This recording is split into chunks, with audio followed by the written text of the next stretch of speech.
नमस्कार दोस्तों। मैं आपके साथ एक ऐसे बच्चे की कहानी शेयर करना चाहता हूँ जिसको उसके पिताजी के द्वारा विपरीत परिस्थितियों में ऐसा मोटिवेशन दिया गया कि वो अपनी सारी मानसिक परेशानियों को भूल करके पढ़ाई पे बिल्कुल तत्पर हो गया। एक ऐसी कहानी है वर्मा जी की। वर्मा जी एक प्राइवेट फैक्ट्री में जो है नौकरी करते थे। वे अपनी छोटी सी तनख्वाह से अपने परिवार का भरण पोषण करते थे।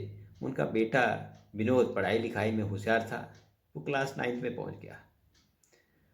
दिनचर्या चली रही थी। एक दिन वर्मा जी किसी काम से दिल्ली जाने को हुए तो वे रेलवे स्टेशन पे पहुंचते हैं दिल्ली जाने के लिए। ट्रेन आने में अभी लगभग 1 घंटा है तो वे वेटिंग में किसी बेंच पे बैठे हुए हैं। थोड़ी देर में वहाँ पर दो व्यक्ति पहुँचते हैं। एक की उम्र लगभग 57-58 साल की रही होगी, दूसरा करीब 23-24 साल के रहे होंगे। दोनों के कपड़े काफ़ी फटे पुराने से थे। उनके पास एक पोटली थी और वे सामने जा कर के उसी बेंच पे बैठ के जहाँ पर कि वर्मा जी बैठे हुए थे। थोड़ी देर बाद क्या देखते हैं कि 4-5 मिनट के बाद वो छोटा वाला लड़का था जो, उसको फेंट आ गया। उसके हाथ पैर बिल्कुल बड़ी तेज़ी से चलने लगे। वो ज़मीन पे गिर गया और मुंह से झाग आने लगा। तो बड़ा वाला व्यक्ति जो है वो रोने लगे कि कहा कि मैंने तुम यहीं रहो, लेकिन तुम्हें छोड़ भी तो नहीं सकता था ऐसी स्थिति में। अब वहाँ जा कर के मैं क्या करूँगा? वो छोटे वाला जो बेटा वहाँ और बीमार है, उसकी मैं कैसे देख रेख करूँगा? ये कहते हुए रोने लगा। वो छोटा वाला वैसे ही फेंट पड़ा रहा। वर्मा जी ने पूछा भी क्या हो गया, कैसे हो गया? कि साहब ये मेरा बड़ा बेटा है, इसको मिर्गी का दौरा आता है, इसको कहीं नहीं ले जा सकता हूँ, इसके अपने साथ ही रखता हूँ और मैं और यही रहते हैं। लेकिन मेरा जो छोटा वाला बेटा है, इससे छोटा वाला है, वो किसी भयंकर बीमारी का शिकार हो चुका है और दिल्ली में किसी रिश्तेदार के यहाँ उसको छोड़ा हुआ है। उसकी कंडीशन भी बहुत ख़राब है, लेकिन ऐसी परिस्थिति में उसको देखने भी नहीं जा सकता हूँ। लेकिन अब मेरी परिस्थिति ऐसी नहीं है कि मैं वहाँ जा सकूँ। वर्मा जी ने कहा कि देखिए भाई, मैं आपकी क्या मदद कर सकता हूँ, आप बड़ी संकट में हैं। तो उस व्यक्ति ने कहा कि साहब आप मेरी क्या मदद करेंगे, परिस्थिति ने मेरे साथ क्रूर मजाक किया है, अब मुझे रहने दीजिए जिस हाल में हूँ। अब मैं घर जाता हूँ, हो सकता है छोटे बेटे को फिर दोबारा देख पाऊँ न देख पाऊँ, उसकी पोजीशन भी बड़ी ख़राब है। वर्मा जी ने कहा कि नहीं, धीरज रखिए, इंसान ही इंसान के काम आता हो, बताइए मैं क्या मदद कर सकता हूँ। कहा साहब मैं बड़ी मुश्किल से एक दवा लेकर के, किसी वैद्य से लेकर के ये दवा लेकर के आज दिल्ली जा रहा था, लेकिन इसको यहाँ अकेले नहीं छोड़ सकता था। अब ये दवा मैं सोच रहा था कि ये दवा उस तक पहुँच जाए तो थोड़ा उनका जान में जान आ जाए, लेकिन अब जाने की पोजीशन में नहीं हूँ। तो वर्मा जी ने कहा कि देखिए मैं भी दिल्ली जा रहा हूँ, अगर मैं आपकी मदद कर सकूँ तो बताओ। कहा नहीं साहब आप रहने दीजिए, आप कहाँ परेशान होंगे। वर्मा जी ने उनसे जबरदस्ती की कि देखिए देखिए मैं आपकी मदद कर दूँगा, बताइए क्या करना है। तो उस व्यक्ति ने कहा कि ठीक है, मैं अपने रिश्तेदार को बता देता हूँ कि आप रेलवे स्टेशन पे उनको मिल जाएंगे और वे आकर के आपसे दवा ले लेंगे।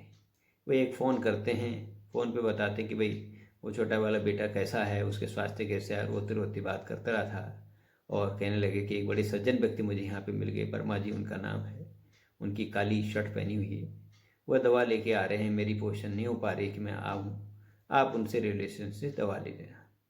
उस व्यक्ति ने वर्मा जी को वो पोटली दे दी और वहाँ से लड़खड़ाते हुए दोनों के दोनों वापस ओझल हो गए। उसके कुछ ही समय बाद 2-3 लोग वहाँ पर आते हैं, कुछ ढूंढ रहे हैं। थोड़ी देर बाद उनकी नज़र जो है वर्मा जी पे पड़ी। वर्मा जी ने वो पोटली रखी हुई है, अपना सामान रखा है। कहा कि ये सामान किसका है? वर्मा जी ने कहा मेरा है। कि नहीं, ये पोटली किसकी है? कि ये भी मेरी है। कि भाई क्या है इसके अंदर, कि आपको क्यों बताऊं?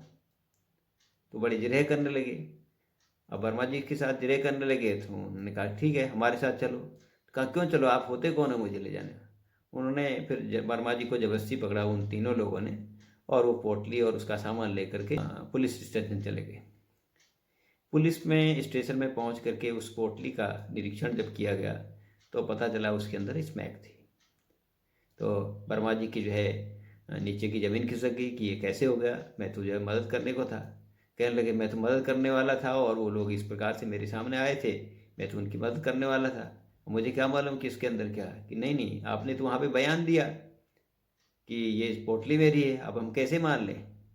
अब साक्ष्य के तौर पे तो सीधे सीधे ये सामान तो आपको मिला था, क्योंकि हमें जो है एलआईयू की रिपोर्ट से मिली थी कि कुछ स्मैक जो है दिल्ली सप्लाई होने जा रही है।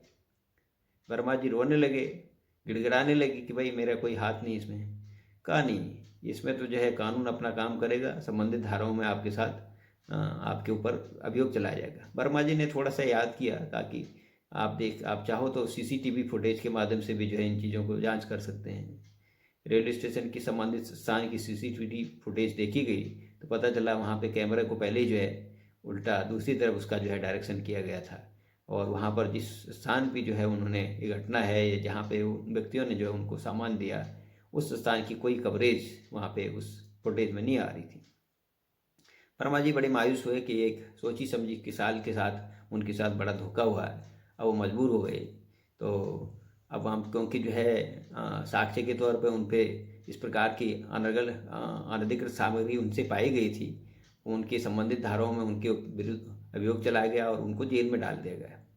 इधर होता क्या है कि विनोद के स्कूल में जो है पता चल जाता है कि विनोद के पिताजी जो है स्मैक का धंधा करते हैं और इसलिए वो जेल में चले गए। तो बच्चे उनको चिढ़ाने लगे कि भाई ये तो स्मैक वाले का, धंधा करने वाले का बेटा है, और वो तरह तरह से उसके ऊपर ताने देने लगे।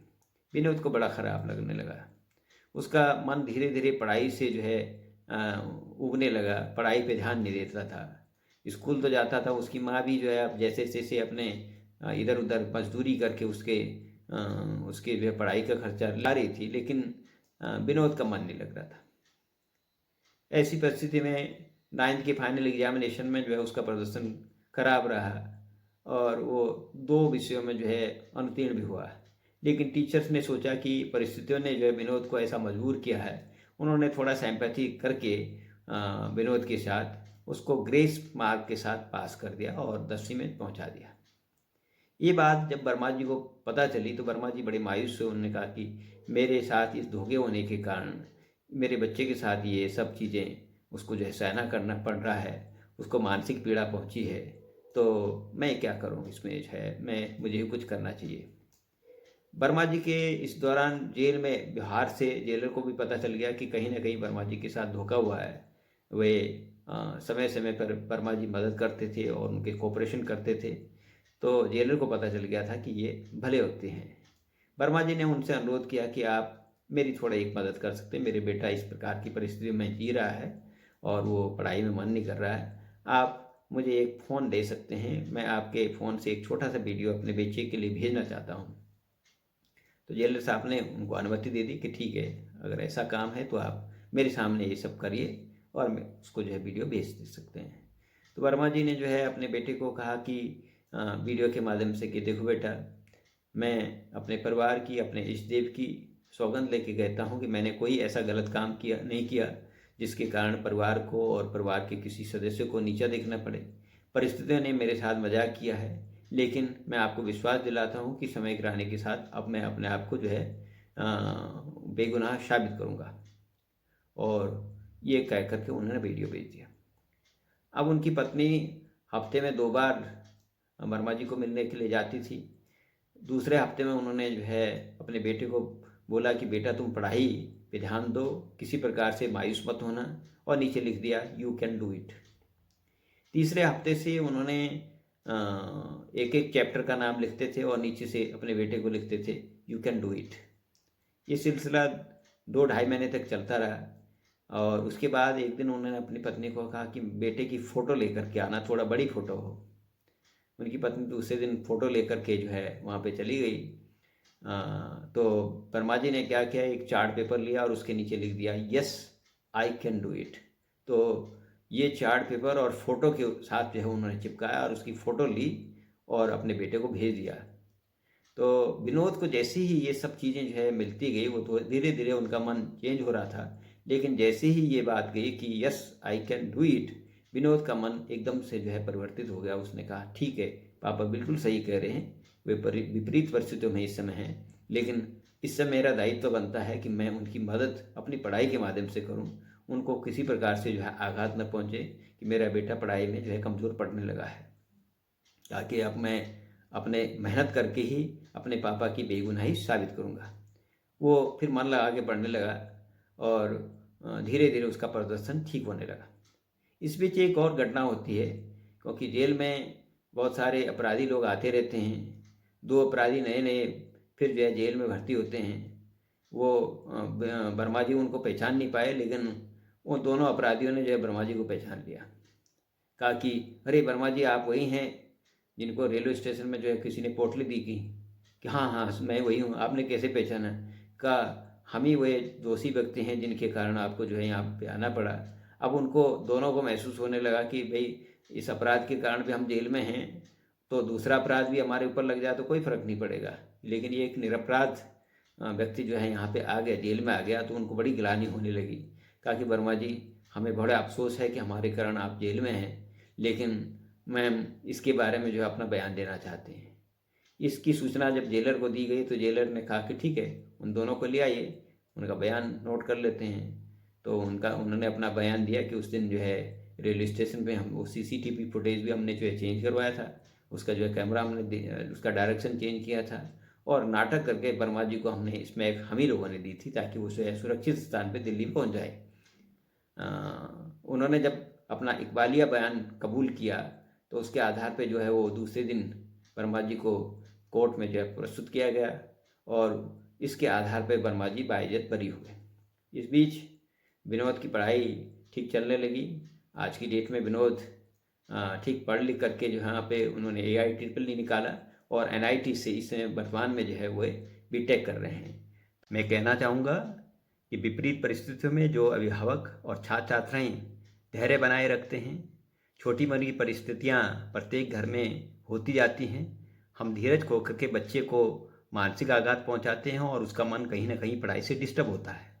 ऐसी परिस्थितियों से हमने बचना चाहिए, और बड़े एक मनोवैज्ञानिक तरीके से बच्चों को जो बूस्टअप करना चाहिए। इससे बच्चे का मोराल हमेशा ऊपर रहता है और पढ़ाई में कभी भी उनका नुकसान नहीं होता है।